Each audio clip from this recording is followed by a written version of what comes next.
Assalamualaikum warahmatullahi wabarakatuh. Pada kesempatan ini, saya akan menyampaikan presentasi tentang memahami etika bisnis dan tanggung jawab sosial. Tujuan pembelajaran yang pertama, menjelaskan bagaimana individu mengembangkan kode etik pribadi dan mengapa etika penting di tempat kerja. Yang kedua, membedakan tanggung jawab sosial dari etika, identifikasi pemangku kepentingan organisasi, dan mencirikan kesadaran sosial saat ini. 3. Menunjukkan bagaimana konsep tanggung jawab sosial berlaku pada keduanya, masalah lingkungan dan hubungan perusahaan dengan pelanggan, karyawan, dan investor. 4. Mengidentifikasi 4 pendekatan umum terhadap tanggung jawab sosial dan catat peran tanggung jawab sosial dalam usaha kecil.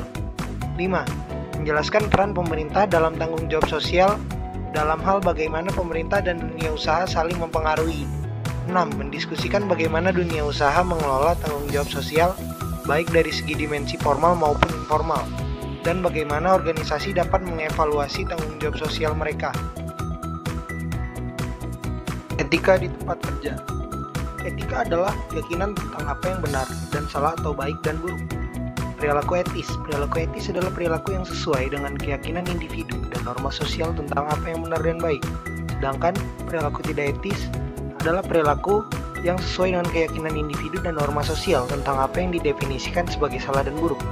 Etika bisnis adalah istilah yang sering digunakan untuk merujuk pada perilaku etis atau tidak etis yang dilakukan karyawan dan manajer dalam konteks pekerjaannya. Hukum dan dunia nyata. Masyarakat umumnya mengadopsi hukum formal yang mencerminkan standar etika atau norma sosial yang berlaku dalam masyarakat tersebut. Meskipun perilaku etis dan hukum seringkali sejalan, ambiguitas bisa saja terjadi. Situasi di dunia nyata seringkali dapat ditafsirkan dengan yang berbeda-beda dan tidak selalu mudah untuk menerapkan standar hukum pada perilaku di kehidupan nyata. Nilai dan moral individu. Karena etika didasarkan pada keyakinan individu dan konteks sosial, etika berbeda-beda dari orang ke orang dan dari situasi ke situasi. Standar sosial cukup luas untuk mendukung perbedaan keyakinan. Tanpa melanggar standar umum, orang dapat mengembangkan kode etik pribadi yang mencerminkan berbagai sikap dan keyakinan. Nilai dan moral individu. Setiap orang membantu menentukan kode etik pribadi. Nilai dan moral juga pada gilirannya ditentukan oleh kombinasi beberapa faktor. Etika bisnis dan manajerial. Etika manajerial adalah standar perilaku yang memandu masing-masing manajer dalam pekerjaannya.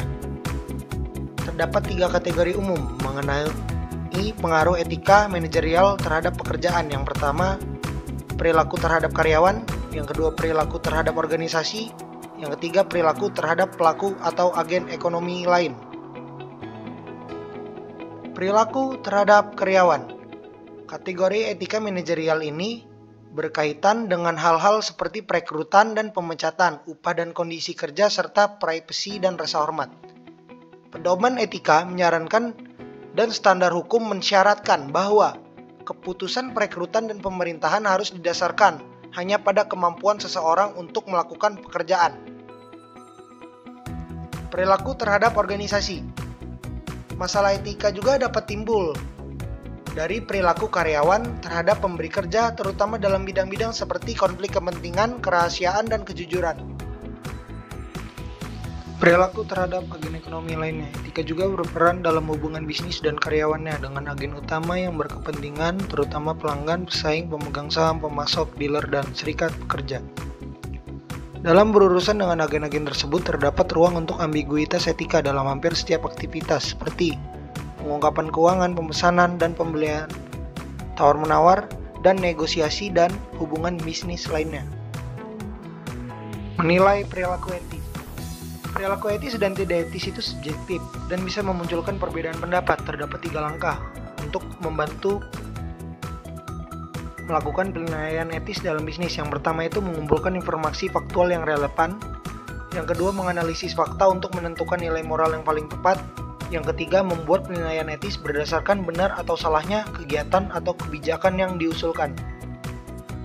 Untuk prosesnya itu tidak selalu berjalan lancar sesuai rencana. Jika fakta tidak jelas atau tidak ada kesepakatan nilai moral, Anda harus tetap membuat keputusan. Praktik perusahaan dan etika bisnis. Selain mendorong sikap jujur dan terbuka, perusahaan juga dapat mengambil langkah spesifik untuk membentuk komitmen. Yang pertama itu menetapkan kode tertulis. memiliki kode tertulis yang secara resmi mengumumkan komitmen mereka untuk menjalankan bisnis dengan cara yang etis. Yang kedua itu memberlakukan program etika. Sebagian besar analis setuju bahwa meskipun sekolah bisnis harus mengatasi masalah etika di tempat kerja, perusahaan harus mengambil tanggung jawab utama dalam mendidik karyawannya. Tanggung jawab sosial merupakan upaya suatu bisnis untuk menyeimbangkan komitmennya terhadap kelompok dan individu di lingkungannya, termasuk pelanggan, bisnis lain, karyawan, investor, dan komunitas lokal. Pemangku kepentingan organisasi atau organizational stakeholder adalah kelompok individu dan organisasi yang terkena dampak langsung dari praktik suatu organisasi dan oleh karena itu mempunyai kepentingan dalam kinerjanya. Model tanggung jawab pemangku kepentingan. Banyak perusahaan yang berfokus pada 5 kelompok utama. Yang pertama, pelanggan. Perusahaan yang bertanggung jawab terhadap pelanggannya dengan memperlakukan mereka dengan adil dan jujur. Yang kedua, pekerja. Perusahaan yang bertanggung jawab secara sosial dengan memperlakukan pekerja dengan adil, menjadikan mereka bagian dari tim dan menghormati martabat serta kebutuhan dasar manusia. Investor. Untuk mempertahankan sikap bertanggung jawab sosial, manajer harus mengikuti prosedur akuntansi yang tepat, memberikan informasi yang tepat terhadap pemegang saham tentang kinerja keuangan perusahaan. Yang keempat, pemasok perusahaan. Manajer harus mengelola hubungan dengan mereka secara hati-hati. Yang kelima, komunitas lokal. Kebanyakan perusahaan juga mencoba untuk bertanggung jawab secara sosial terhadap komunitas lokal mereka. Pada 1930, kekhawatiran akan kegiatan bisnis yang tidak terkendali pada akhirnya memicu kelahiran undang-undang yang mengatur praktik bisnis. Dari gejolak ekonomi ini muncul undang-undang baru yang mengatur perluasan peran dunia usaha dalam melindungi dan meningkatkan kesejahteraan masyarakat secara umum. Undang-undang baru ini mendukung pemikiran laissez-faire terhadap bisnis selama pertumbuhan ekonomi pada akhir 1940 sampai 1950. Selama era 1960 sampai 1970, kegiatan aktivis sosial mendorong merambahnya peraturan pemerintah di banyak bidang bisnis. Pada 1980 sampai 1990, kesejahteraan ekonomi menyebabkan kembalinya pemikiran laissez-faire terhadap bisnis. Meskipun terjadi skandal dan kegagalan, bisnis dilihat sebagai kekuatan yang positif dan dapat menjaga diri mereka dari pasar bebas. Namun pandangan ini kembali berubah selama resesi hebat. Banyak pengamat menyalahkan praktik pinjaman hipotek bank-bank besar sebagai penyebab krisis yang dimulai pada tahun 2008. Kesadaran sosial kontemporer. Ketika mendefinisikan rasa tanggung jawab sosial, sebuah perusahaan biasanya menghadapi 4 bidang yang menjadi perhatian. Yang pertama, tanggung jawab terhadap lingkungan.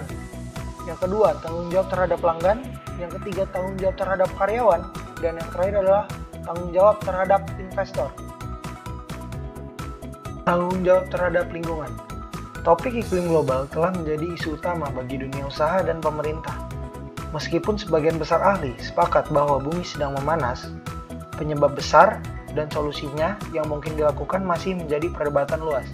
Selain itu, meskipun perubahan iklim terjadi pada kecepatan yang relatif rendah, namun tampaknya perubahan tersebut semakin cepat. Kita juga meningkatkan kemungkinan terjadinya cuaca buruk di seluruh dunia. Tanggung jawab terhadap pelanggan. Perusahaan yang tidak bertanggung jawab terhadap pelanggannya akan kehilangan kepercayaan dan bisnisnya. Komisi Perdagangan Federal mengatur praktik periklanan dan penetapan harga, sementara Badan Pengawas Obat dan Makanan memberlakukan pedoman pelabelan makanan. Badan pemerintah ini dapat memberikan hukuman kepada pelanggar dan menghadapi tuntunan hukum perdata. Tanggung jawab terhadap karyawan. Berdasarkan undang-undang, perusahaan tidak boleh melakukan diskriminasi terhadap orang-orang dalam aspek apapun dalam hubungan kerja karena alasan apapun yang tidak berkaitan dengan kinerja. Tanggung jawab terhadap investor. Manajer dapat menyalahgunakan tanggung jawab mereka kepada investor dengan berbagai cara. Untuk contohnya sebagai penyalahgunaan sumber daya keuangan perusahaan. Hal ini mengakibatkan pemegang saham tidak menerima pendapatan yang seharusnya. Selain itu, perusahaan juga dapat bertindak tidak bertanggung jawab terhadap pemegang saham dengan salah memanfaatkan sumber daya perusahaan. Melaksanakan program tanggung jawab sosial. 4 sikap yang dapat diambil suatu organisasi sehubungan dengan kewajibannya terhadap masyarakat dalam praktik tanggung jawab sosial dari yang paling rendah hingga yang paling tinggi.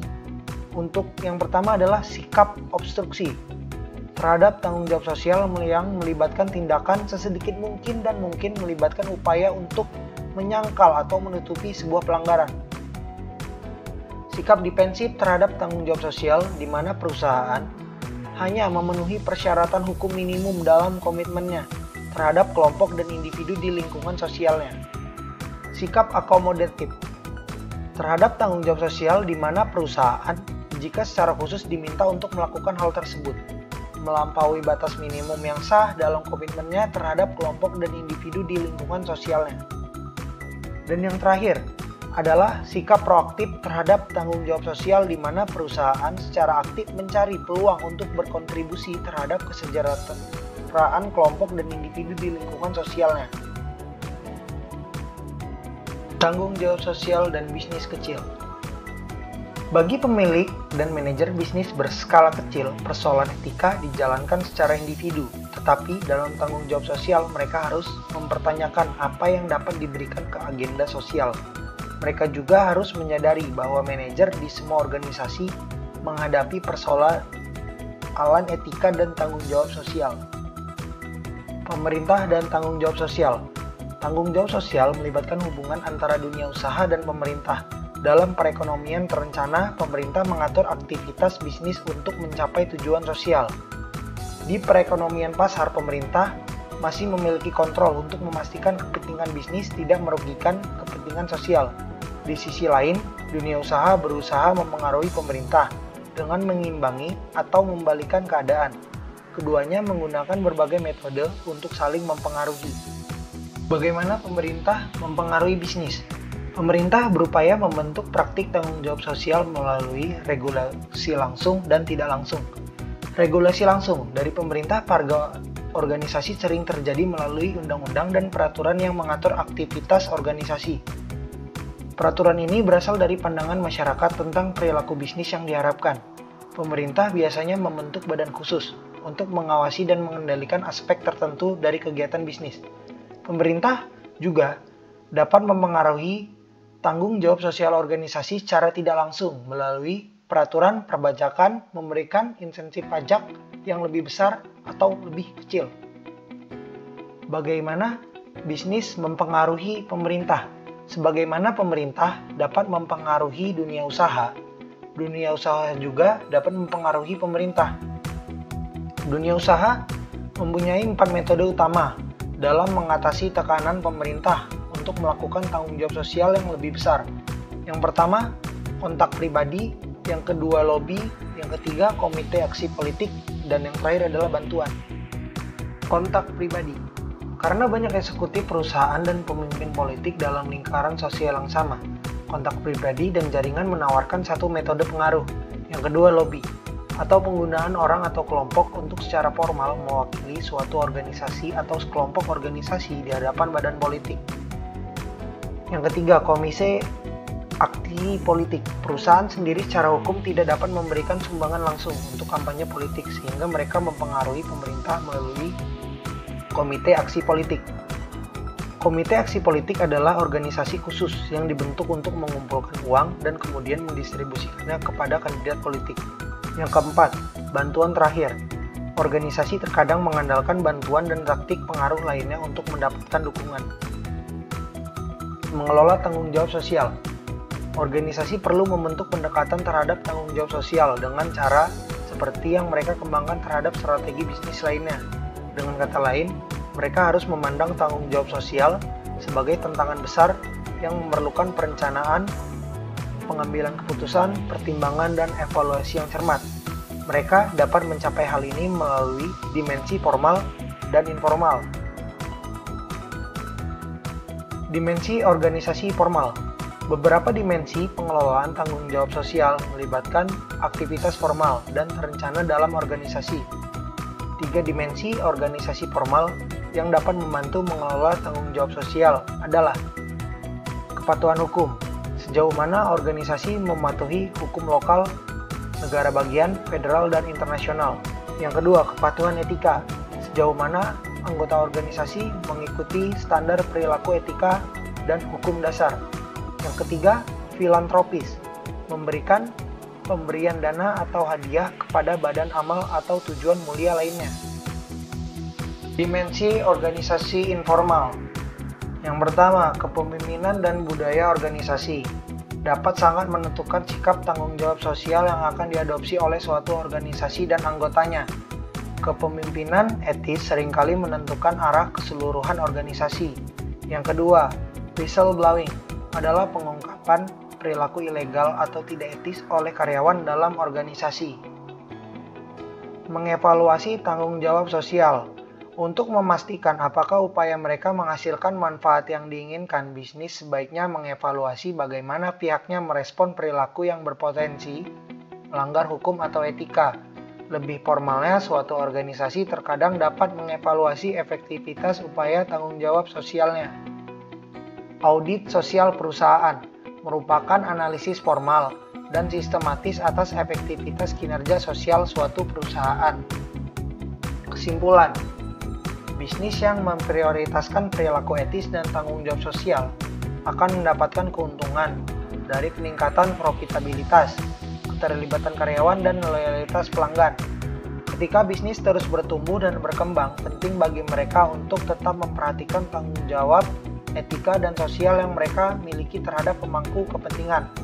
Hal ini akan memastikan bahwa tindakan dan keputusan mereka sejalan dengan nilai-nilai perusahaan, sehingga dapat menghasilkan reputasi yang lebih kuat dan keuntungan yang terus berkelanjutan.